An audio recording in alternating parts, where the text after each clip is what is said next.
Good morning everyone. चलिए आज की जो क्लास है आपका इंग्लिश के अंदर चैप्टर सेकंड जो है द हैप्पी प्रिंस, उसकी मैं आपको पहले थोड़ी समरी वगैरह बताता हूँ और समरी पढ़ने के बाद अपन इसके क्वेश्चन वगैरह करेंगे आज। तो चलिए समरी क्या है, समरी को देखिए।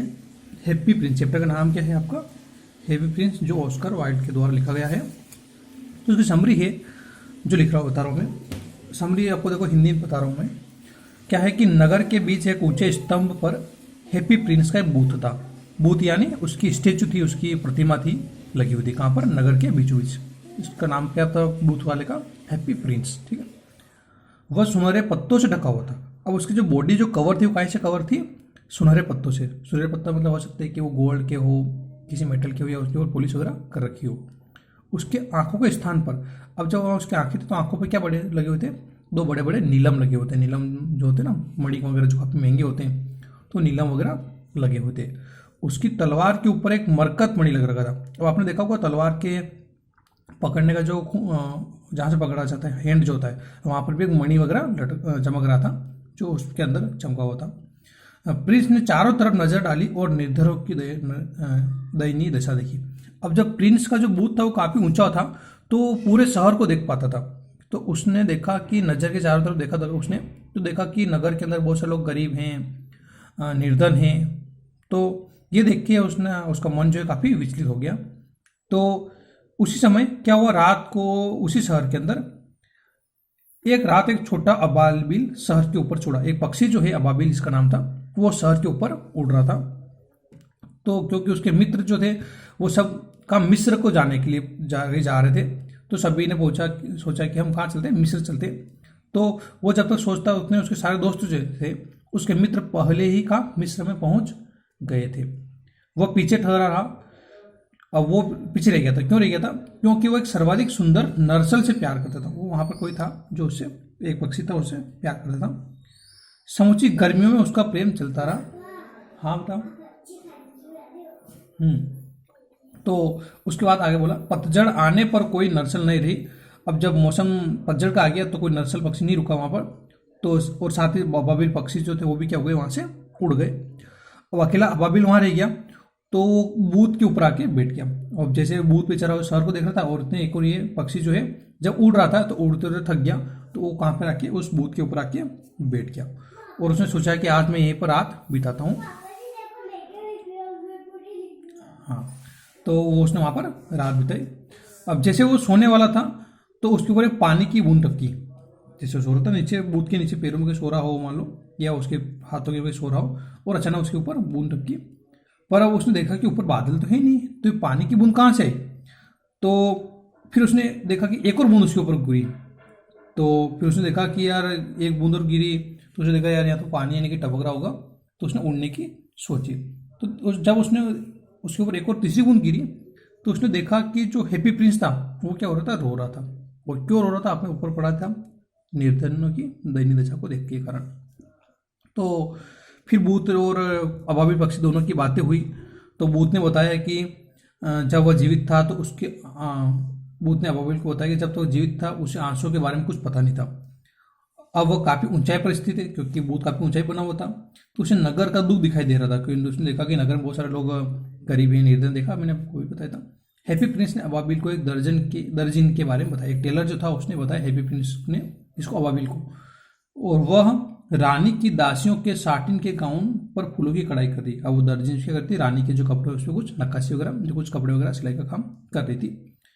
पर दर्जन का जो बेटा था वो कहीं से ज्वर से पीड़ित था, यानी उसको बुखार वगैरह आ रहा था।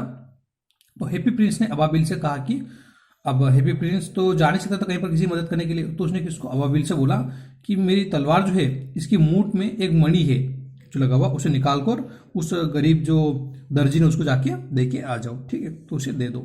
तो अबाबिल पक्षी उड़ा और उस महिला के घर गया और उसके अंगुश थाने के पास मरकत मणि रख दी, यानी उसके यहाँ काम करने का जो था वहाँ पर उसने उसको मणि को रख दिया। और उसने लड़के के माथे पर हवा भी की। वो पक्षी था तो उसने पंख ले रहा है, तो उस पक्षी के सिर पर हवा वगैरह भी की। और थोड़ा बेहतर महसूस करता हुआ बालक गहरी नींद में सो गया। और बालक थोड़ा सा आराम करते हुए सो गया।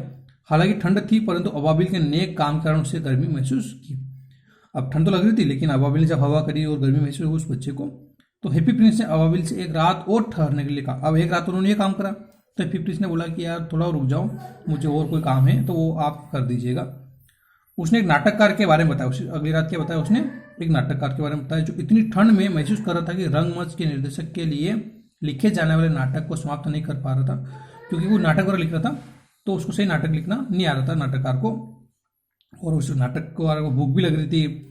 तो उसने बोला अबाबिल से कि उसकी आंख की नीलम निकालो, और उसकी आंखों में दोनों नीलम लगे हुए थे, तो एक नीलम निकाल के उसने नाटककार को दिया। तो अबाबिल को बोला कि आप ये पक्षी जो हो ये नाटककार को देके आ जाओ ये नीलम। तो अबाबिल ने भी ये काम उसकी इच्छानुसार कर दिया। फिर आगे, नीलम को देखकर नाटककार प्रसन्न हो गया। अब नीलम जो काफ़ी अमीर होता है, मणिक छोटा होता है, अपन हीरे वगैरह होते हैं वैसे होता है भी। तो नाटककार को जब मिला तो काफ़ी खुश हो गया, क्योंकि गरीब था बेचारा वो। ये उसे नाटक को समाप्त करने में सशक्त बनाएगा। अब जब सब उसके पास ये तो खुश हो गया तो उसको दुख दर्द मिट गए, तो नाटक को आसानी से पूरा कर पाएगा। अबाबिल हैप्पी प्रिंस के पास उसे अलविदा कहने के लिए लौट आया, और अबाबिल वापस आया कि आप हैप्पी प्रिंस को बोलता हूँ मैं भी जाता हूँ। पर हैप्पी प्रिंस ने बोला कि एक आध रात तो रुक जाओ, और आपको कुछ काम करना है तो रुक जाओ मेरे लिए। तो हैप्पी प्रिंस ने अबाबिल को नीचे आंगन में माचिस बनाने वाली एक छोटी लड़की के बारे में बताया। उसने बताया कि लड़की जो है आंगन में माचिस वगैरह बना रही है, पर उसकी माचिस जो बनाई वो सारी कहाँ गिर गई, वो नाले में गिर गई थी। यदि वह खाली हाथ तो घर लौटेगी तो उसके पिता उसको क्या करेंगे, दंड देंगे, उसको उसको पनिश करेंगे। इसलिए वो रो रही थी। अब वो सोच रही बच्ची घर पे जाके क्या करूंगी, मुझे पैसे तो है ही नहीं मेरे पास, और मेरे पिताजी उसको डांटेंगे। उसने अबाबिल से कहा कि उड़कर उसके पास जाए और उसकी आँख का जो एक नीलम बचा हुआ है उसको देके आ जाए। अबाबिल ने छोटी लड़की के हाथ में नीलम रख दिया और अबाबिल लौटकर हैप्पी प्रिंस के पास आ गया। अब अबाबिल जब सारे दोनों नीलम दे के आ गया तब दोनों आंखें चली गई उसकी, किसकी चली गई, हैप्पी प्रिंस की। तो वो क्या हो चुका था, अंधा हो चुका था। अब अबाबिल ने जब देखा कि यार ये तो पूरा मेरे कारण अपना अंधा हो गया, तो उसने बोला कि अब हमेशा उसके साथ क्या करेगा, और ठहरने का वचन दिया, वो हमेशा उसके साथ रुकेगा यहीं पर, ठीक है। इसके साथ रुकेगा हैप्पी प्रिंस के स्टेचू के पास में। अब देखते हैं आगे, फिर बताया उसने आगे। तो हैप्पी प्रिंस ने कहा कि उससे कहा कि वो नगर के ऊपर उड़े और उससे बताया कि उसने क्या क्या देखा। अब हैप्पी प्रिंस तो अंधा हो चुका था, तो उसने अबाबिल का सहारा लिया और उसने बोला कि नगर के ऊपर उड़ो देखे और देखो कि क्या क्या हो रहा है, कोई गरीब वगैरह तो नहीं है, कोई निर्धन वगैरह तो नहीं। तो अबाबिल ने भूखे बच्चों और निर्धन व्यक्तियों के बारे में हैप्पी प्रिंस को बताया। हैप्पी प्रिंस को बताया कि नगर में इस तरह के गरीब लोग हैं। हाँ बनाओ, बहुत अच्छे से बनाया। क्या आओ बनाया आपने? हाँ बनाओ, गुड गुड बॉय। को क्या बोलते हैं? अनार का। हाँ हाँ, आगे देखो बेटा क्या बोला है। तो हैप्पी प्रिंस, अब देखा उसने सारे गरीब लोग थे।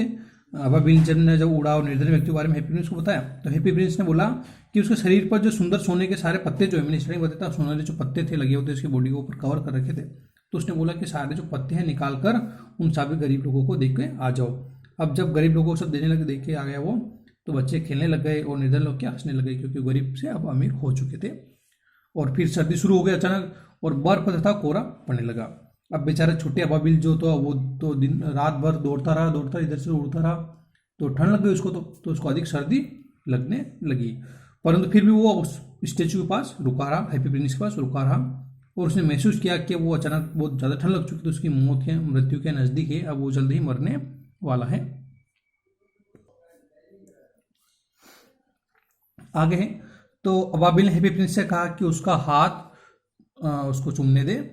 तो हैप्पी प्रिंस ने मिस्र में जाने से पहले अपने उसको टच वगैरह किया, और अबाबिल ने उसे बताया कि वह मृत्यु के दरबार में जा रहा है, यानी अबाबिल को लग गया वो मरने वाला है। तो हैप्पी प्रिंस ने बोला कि वो खत्म हो जाएगा, और अचानक वो वहाँ पर गिर गया और मर गया। तो यानी अबाबिल की वहाँ पर ठंड से डेथ हो गई थी। फिर आगे है, फिर बूथ के भीतर एक दरार आ गई। अचानक क्या हुआ कि जो हैप्पी प्रिंस का जो बूथ था उसमें एकदम दरार आ गई, और हैप्पी प्रिंस का हृदय टूटकर दो टुकड़ों में हो गए, यानी पूरा जो बूथ है वो बीच में से टूट गया और टुकड़े हो गए। अब मरा हुआ अबाबिल उसके कदमों में पड़ा था, अब दोनों ही वहीं, एक उसके कदमों में, दोनों ही, एक तो टूट के गिर गया था और अबाबिल पक्षी जो भी उसके कदमों में गिरा हुआ था। अगली प्रातः महापौर तथा नगर पार्षद उधर से गुजरे। अब नगर के जो हेड होते हैं ना, नगर पालिका के महापौर नगर पार्षद, वो उधर से गुजरे, तो देखा उन्होंने कि हैप्पी प्रिंस जो था अब वो टूट चुका था, और न तो सुंदर था, नहीं लाभकारी था। तो उन्होंने सोचा कि उसको गलाकर क्या करें, खत्म कर दें। तो क्योंकि वो काय के मेटल का बना हुआ था शायद, तो उसको गला दिया उन्होंने, और बोला कि हैप्पी प्रिंस का टूटा हुआ हृदय भट्टी में नहीं पिघला। तो जो उसका जो उसको भट्टी पिघला है तो वो पिघला नहीं। तो महापौर ने घोषणा की कि उस हैप्पी प्रिंस की धातु से अपना बुत बनाया जाए। तो उसकी जो मेटल थी उसको बोला कि अब वो अपना खुद का वो वहाँ पर स्टेचू बनाएगा। और इस बात पर नगर पार्षद वगैरह क्या हुआ, आपस में सहमत हो गए, लेकिन एक दूसरे से साथ लड़ने लगे। अब टूटे हृदय को अबाबिल के पास धूल मिट्टी में फेंक दिया गया। परमात्मा ने अपने देवदूतों से एक देवता को नगर में दो सर्वाधिक बहुमूल्य वस्तुएं लाने को कहा। अब भगवान ने देखा कि जब दोनों व्यक्ति मर चुके थे, एक तो कौन, स्टेचू और देवदूत जो थे, दोनों को लेने आए। किस किस को, एक तो हैप्पी प्रिंस को और एक अबाबिल को। तो बोला कि दोनों को लेने के लिए भेजा। तो परमात्मा ने कहा कि छोटा पक्षी स्वर्ग के ऊपर के उद्यान में सदा के लिए गाएगा और हैप्पी प्रिंस उसके सोने के शहर में उसकी प्रशंसा करेगा। और दोनों, परमात्मा ने दोनों को काम दे दिया। तो इस तरीके से आपका ये चैप्टर जो है बहुत अच्छा चैप्टर है। तो आपको समझ में आ गया होगा। समरी पढ़ना बहुत जरूरी है। समरी पढ़ने से क्या होता है, क्वेश्चन आंसर बहुत अच्छे से क्लियर हो जाते हैं। अब देखो अपन इसके अगले वीडियो में क्वेश्चन आंसर वगैरह समझते हैं। ठीक है।